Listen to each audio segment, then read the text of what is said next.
Hi, it's Terry with Terry's Mailbox, and I'm very excited to be with you here today to share this beach-themed card made with Hero Art supplies. And again, I'm posting today on behalf of Scraps a Lot, and hope you enjoy the card. My husband and I enjoy the beach quite a bit, so this is kind of one of my go-to sets that I really love using.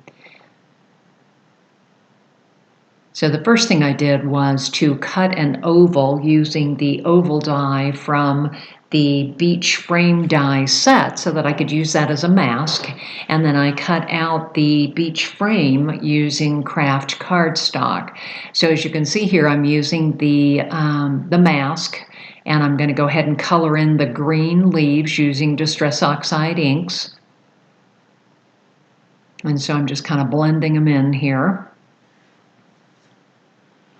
And you can see I'm moving the mask so that I don't, get the front of the card, get too much ink on the front of the card. So again, I'm just kind of working through here, working around the circle. And then the next thing I'm going to do is to move it to the bottom, and I'm going to leave the beachy part and the fence the kraft color, but I wanted these plants on the right side to be a little bit of a darker color. So again, here I've got my Mini Misty out, and I'm using the Waves stamp set again from Hero Arts, and I'm going to stamp this a couple of times using Hero Arts inks. And so here's my kind of light blue beach base. And then the next thing I decided to do for the second layer, I used a blue Perfect Pearls powder on there. So right now I'm actually rubbing it off. I didn't capture using the Perfect Pearls on the video, but again, that was kind of that second layer, and it kind of gives it a little bit of a sparkle. So the next thing I'm going to do is then take some water and just kind of mist it to set those Perfect Pearls.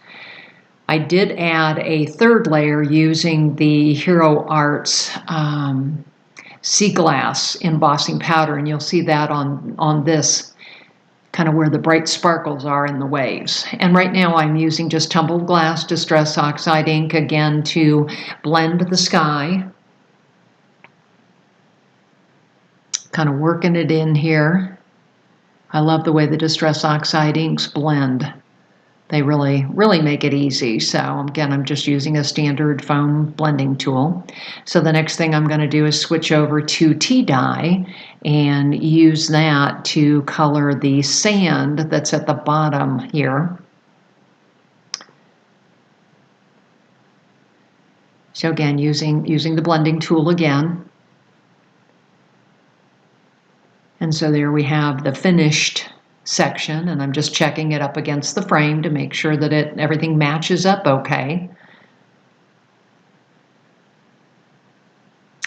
And so every beach scene needs a dolphin, don't you think? So here I've taken archival water can ink, and I've stamped a dolphin kind of in the middle, well, not in the middle, off to the offset from the center of the sea scene. And then we're going to move on. And I'm kind of thinking that I need some colored items down here at the bottom, maybe some seashells, starfish, those kinds of things. And so I want to use the Sea and Sky stamp set, also from Hero Arts. And you can see that it's got a bunch of extra little things that you need at a beach scene. It's got a beach ball and an Adirondack chair.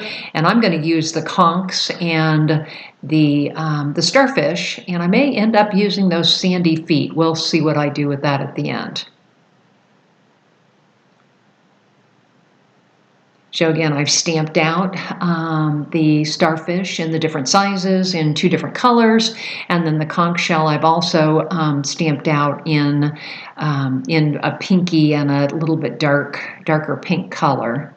And the next thing I'm going to do then is go ahead and cut those out. So I'm using my Sidekick here, and it stays on my desk. It's actually very convenient, so I don't have to go and unload the big shot and get the big plates out and everything when I'm doing small things. This works really well. So here I've got my poker, and I am poking out all the additional little openings that didn't quite come out. And you can see here what I've done is glue an assortment of the conch shells and starfish onto the bottom of the outside of the card. And I'm going to set those aside to dry, because what I need to do is to add some clouds. We need clouds in our beach scene. So what I decided to do is to use some white pigment ink. So again, I'm stamping the base here. I thought about maybe making the detail base with vellum, but then actually in the end, I elected to just stamp the details section of the clouds using the white pigment ink again. I think that worked very, very well. Kind of makes them soft and fluffy like we all think of clouds. So again, there is that finished section. So the next thing I'm going to do is I'm going to put it all together. So I've got my Nuvo glue stick. This is a new one for me. This is a medium size. So again, it's got good coverage. And then I'm going to get my ATG tape gun out and tape around the edges to make sure that I get a solid contact with that base layer with the sea scene on it. Boy, say that 3 times fast. So again, I'm going ahead and just lining up to the middle and then folding the card over. I find that really works well for attaching open scenes to cards. So again, I hope you've enjoyed this video today. Here's the final card, and I'm showing a couple of more close-ups. Please come visit me on my social media. I'm Terry's Mailbox, YouTube, Facebook, and Instagram. Have a great day.